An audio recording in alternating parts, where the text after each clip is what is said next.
அனைவருக்கும் வணக்கம். எதிர்நீச்சல் தொடர்கிறது சீரியலில் நாளைக்கு எபிசோடில் என்ன நடக்குதுன்னா இந்த வீடியோவில் பார்க்க போகிறோம். கலெக்டர் மதிவதனி இன்ஸ்பெக்டர் பாண்டியனை பார்க்க வராங்க.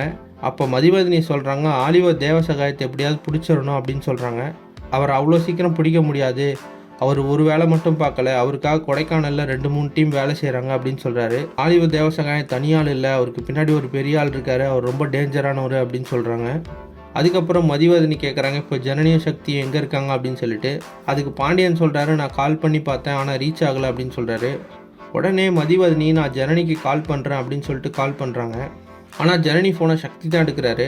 அப்போ சக்தி கேட்குறாரு, ஆலிவர் தேவசகாயத்தை பிடிச்சிட்டிங்களா அப்படின்னு சொல்லி கேட்குறாரு. அதுக்கு மதிவதனி, இன்னைக்குள்ளே பிடிச்சிருவோம் அப்படின்னு சொல்லி சொல்கிறாங்க. அதுக்கு சக்தி, கண்டிப்பாக பிடிச்சிருங்க, அவர் வெளியே இருக்கிறதுனால எங்களால் நிம்மதியாக இருக்க முடியல அப்படின்னு சொல்கிறாரு. அதுக்கு மதிவதனி சொல்கிறாங்க, கண்டிப்பாக பிடிச்சிருவோம், ஆனால் இந்த விஷயம் யாருக்கும் தெரியாமல் பார்த்துக்கோங்க அப்படின்னு சொல்கிறாங்க. அதே சமயத்தில் ஆலிவர் தேவசகாயத்துக்கு அவரோட பாஸ் கால் பண்ணுறாரு. அப்போ ஆலிவர் தேவசகாயம் சொல்கிறாரு, போலீஸன் அடையாளம் கண்டுபிடிச்சி தேட ஆரம்பிச்சிட்டாங்க அப்படின்னு சொல்கிறாரு.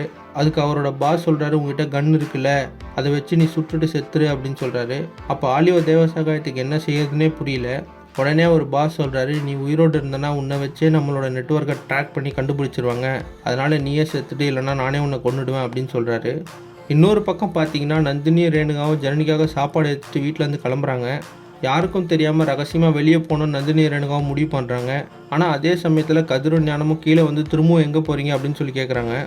கதிர் ஞானம் மூலமாக ஆதிகுணசேகரனுக்கு ஈஸ்வரி குணமாயிட்டு வரதும் அதே ஹாஸ்பிட்டலில் ஜனனி இருக்கிறதும் தெரிய வருமா. அப்படி தெரிய வந்த ஆதிகுணசேகரன் என்ன பிளான் பண்ண போகிறாரு அப்படின்றத அடுத்தடுத்த எபிசோடில் பார்த்து தெரிஞ்சுக்கலாம். இந்த மாதிரி எதிர்நீச்சல் தொடர்கிறது சீரியல் அப்டேட்ஸ்க்கு நம்ம சேனலை சப்ஸ்கிரைப் பண்ணுங்கள், ஃப்ரெண்ட்ஸ் அண்ட் ஃபேமிலிக்கு ஷேர் பண்ணுங்கள். நன்றி.